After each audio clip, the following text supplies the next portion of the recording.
আসসালামু আলাইকুম। প্রিয় শিক্ষার্থীবৃন্দ, সবাইকে স্বাগত জানাচ্ছি ষষ্ঠ শ্রেণীর বিজ্ঞান ক্লাসে। আজ আমাদের আলোচ্য বিষয় দ্বাদশ অধ্যায়ের পৃথিবীর উৎপত্তি ও গঠন। এই অধ্যায় শেষে আমরা যে সকল জিনিসগুলো জানতে পারবো, পৃথিবী কীভাবে উৎপত্তি হলো সে সম্পর্কে জানতে পারবো, পৃথিবীর গঠন কীরূপ সেটা ব্যাখ্যা করতে পারবো, পৃথিবী, সূর্য এবং চন্দ্রের পরিচয় ব্যাখ্যা করতে পারবো এবং সবশেষে ভূমিকম্পের কারণ ব্যাখ্যা করতে পারবো। তো কিভাবে পৃথিবীর উৎপত্তি হয়েছিল সেটা সম্পর্কে বিজ্ঞানীগণের বিভিন্ন রকম ধারণা রয়েছে। তো আমি আজকে এই অধ্যায়ে যেগুলো আলোচনা করব সেগুলো সপ্তম শ্রেণীর বইয়ে যে সকল তথ্যগুলো দেওয়া আছে সেই সকল তথ্যের ভিত্তিতে।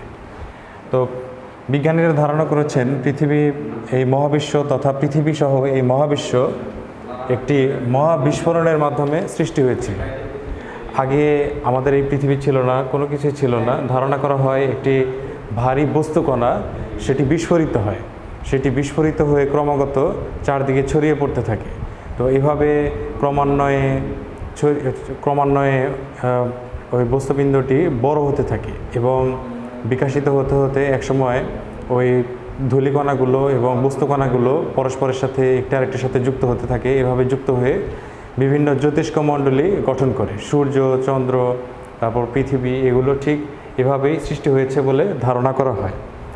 তো বিজ্ঞানীরা বলেছেন এই মহাবিস্ফোরণের মাধ্যমে পৃথিবী সৃষ্টি হয়েছে। এখন এটা প্রমাণ কি?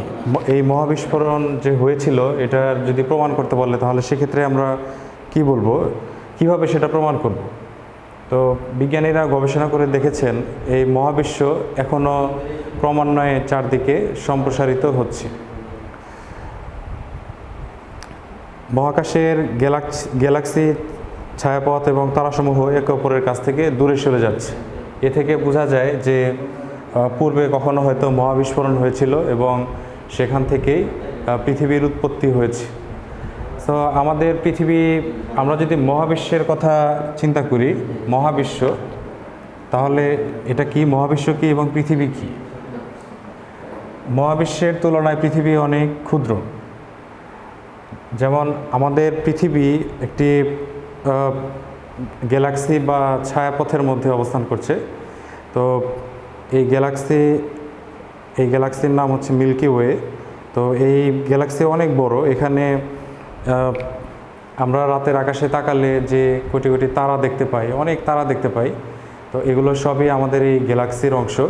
তো সূর্য একটি উজ্জ্বল নক্ষত্র। আসলে যে আমরা তারাগুলো দেখতে পাই এগুলো সবই উজ্জ্বল নক্ষত্র। তো এরকম অনেকগুলো সূর্য বা তারা নিয়ে এরকম একটি গ্যালাক্সি তৈরি হয়েছে বা মিল্কি ওয়ে তৈরি হয়েছে। সেখানে এরকম একটি এই মিল্কি ওয়ের ভিতরে সূর্য হচ্ছে আমাদের শক্তির উৎস এবং তাকে কেন্দ্র করে কতগুলো গ্রহ ঘুরছে। সো এভাবে আমরা একটি সৌরজগতে বসবাস করছি। তো এরকম একটি গ্যালাক্সিতে বা ছায়াপথে এরকম অনেক সৌরজগৎ আছে বা থাকতে পারে। তো এ কারণে আমি বলতে চাই যে মহাবিশ্বটা আসলে অনেক বড় একটি ব্যাপার, সেই তুলনায় পৃথিবী অনেক ক্ষুদ্র। তারপরে আমরা পরের পাঠে চলে যাই, পার্ট 3-4, সূর্য, পৃথিবী এবং চন্দ্রের পরিচয়। তো মহাবিস্ফোরণের মাধ্যমে এই মহাবিশ্ব তৈরি হয়েছিল। যদি এখানে আমি একটি প্রতীকী চিত্র আঁকি, মনে করি এটি বিস্ফোরিত হয়েছিল, বিস্ফোরিত হয়ে চারপাশে ছড়িয়ে গেছে এবং সেই বিস্ফোরণের প্রভাবটা এখনও আমরা পাচ্ছি। ক্রমান্বয়ে মহাবিশ্ব সম্প্রসারিত হচ্ছে। এই যে ছড়িয়ে ছিটিয়ে থাকা ধূলিকণাগুলো বা এই বস্তুকণাগুলো পরস্পরের সাথে যুক্ত হয়ে এরকম বিভিন্ন গ্রহ নক্ষত্রে পরিণত হয়েছে। কোনোটি উজ্জ্বল, কোনোটি অনুজ্জ্বল। যেমন সূর্য হচ্ছে উজ্জ্বল নক্ষত্র। সূর্যের চারপাশে, সূর্য তৈরি হওয়ার পর তার চারপাশে যে ধূলিকণাগুলো ছিল, ধূলিকণাগুলো পরস্পরের সাথে একত্রে যুক্ত হয়ে পৃথিবী তৈরি হয়েছে। ঠিক তেমনই পৃথিবীর চারপাশে যে ঘূর্ণায়মান ধূলিকণাগুলো ছিল সেগুলোর মাধ্যমে চন্দ্র তৈরি হয়েছে। এছাড়াও আরও অনেক মতামত আছে। এখন আমরা জানব সূর্য কি। সূর্য আমরা প্রতিদিনই আমরা আকাশে তাকালে সকাল থেকে সন্ধ্যা পর্যন্ত আকাশে একটি উজ্জ্বল নক্ষত্র দেখতে পাই, সেটি হচ্ছে সূর্য। সূর্য একটি জ্বলন্ত অগ্নিপিণ্ড, মানে এখান থেকে প্রতিনিয়ত অনেক তাপশক্তি নির্গত হচ্ছে। সূর্যের এই তাপশক্তির প্রধান উৎস হচ্ছে হাইড্রোজেন পরমাণুগুলো পরস্পরের সাথে যুক্ত হচ্ছে এবং প্রচুর তাপশক্তি উৎপন্ন করছে। তো এবং সেই তাপটাই চারদিকে ছড়িয়ে পড়ছে এবং সূর্য থেকে পৃথিবীতে এই তাপটি বিকিরণের মাধ্যমে চলে আসে এবং সেই তাপটি আমরা অনুভব করি। পৃথিবী কি? পৃথিবী হচ্ছে এই সূর্যকে কেন্দ্র করে ঘুরছে। পৃথিবী ছাড়াও সূর্যের চারপাশে ঘূর্ণায়মান পৃথিবী সহ সূর্যের চারপাশে ঘূর্ণায়মান মোট 8টি গ্রহ রয়েছে এবং এই পৃথিবীকে কেন্দ্র করে আবার চন্দ্র ঘুরছে। এই চন্দ্রকে বলা হয় উপগ্রহ। সূর্যের চারদিকে ঘূর্ণায়মান 8টি গ্রহ রয়েছে, পৃথিবী তার মধ্যে একটি। এবং পৃথিবীর চারপাশে যে ঘূর্ণায়মান যে বস্তুকণাগুলো রয়েছে সেটাকে আমরা বলছি চন্দ্র বা উপগ্রহ।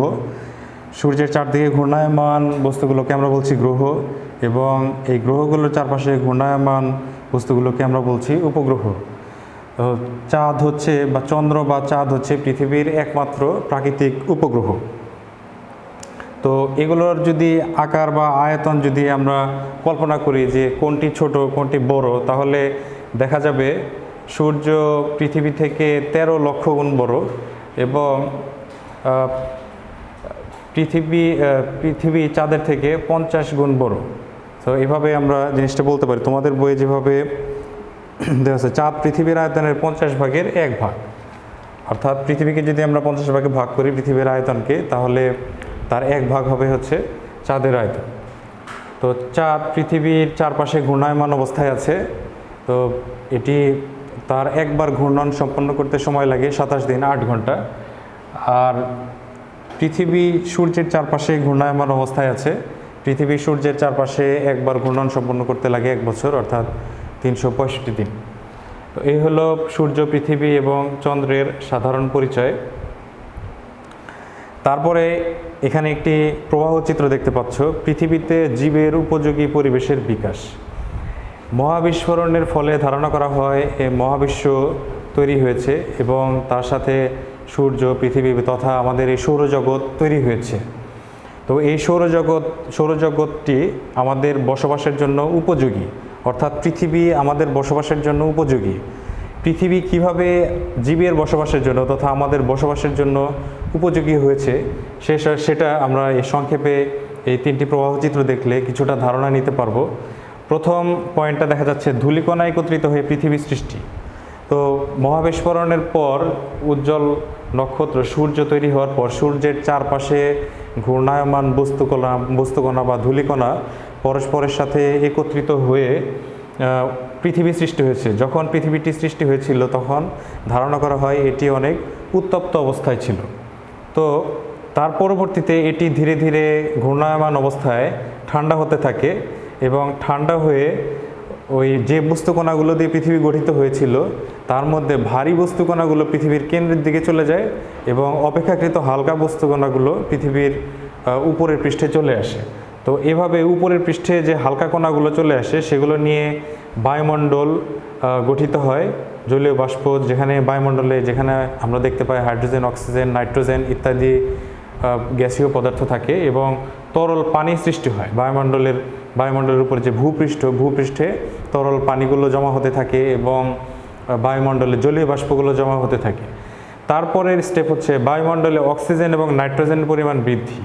পরবর্তীতে দেখা যায় মানে পৃথিবীর চারপাশে যে হালকা বস্তুকণাগুলো ছিল সেগুলো বায়ুমণ্ডলে জমা হয়ে অক্সিজেন এবং নাইট্রোজেনের পরিমাণ বৃদ্ধি পেতে থাকে।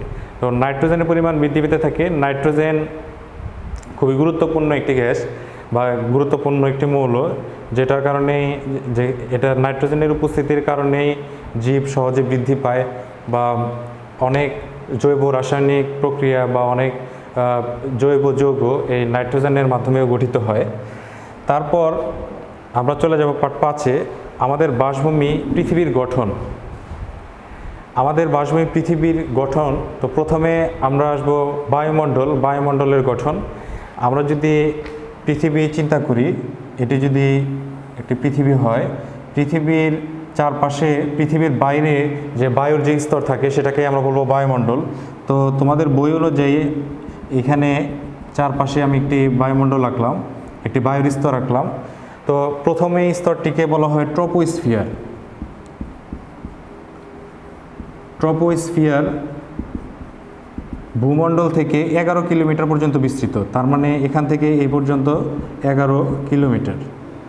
তারপরের এই ট্রপোস্ফিয়ারে অক্সিজেন, নাইট্রোজেন, তারপর জলীয় বাষ্প ইত্যাদি উপাদানগুলো থাকে, মেঘ হয়, বৃষ্টি হয় এই ট্রপোস্ফিয়ার থেকে। তারপরে হচ্ছে স্ট্র্যাটোস্ফিয়ার, এর পরের স্তরটা হচ্ছে স্ট্র্যাটোস্ফিয়ার, 50 ধারণা এখান থেকে 50 কিলোমিটার পর্যন্ত বিস্তৃত। তো এই হলো বায়ুমণ্ডলের সাধারণ গঠন। এখানে ওজোন নামের একটি উপাদান থাকে, ওজোন, যার সংকেত হচ্ছে O3, ওজোন স্তর থাকে। সূর্য থেকে যে আলোক রশ্মিগুলো পৃথিবীতে প্রবেশ করে তা এই ওজোন স্তরে বাধা পেয়ে সেখান থেকে আলট্রাভায়োলেট রেটা ওজোন স্তর শোষণ করে নেয়, ফলে পৃথিবীতে ক্ষতিকর রশ্মি প্রবেশ করতে পারে না। এভাবে বায়ুমণ্ডল আমাদেরকে অর্থাৎ জীব জগৎকে ক্ষতিকারক রশ্মি থেকে রক্ষা করে। তো প্রিয় শিক্ষার্থীবৃন্দ, আজ এ পর্যন্তই। পরবর্তী ক্লাসে আমরা এই অধ্যায়ের পরবর্তী অংশগুলো নিয়ে হাজির হব। সে পর্যন্ত ভালো থেকো এবং সুস্থ থেকো। আল্লাহ হাফেজ।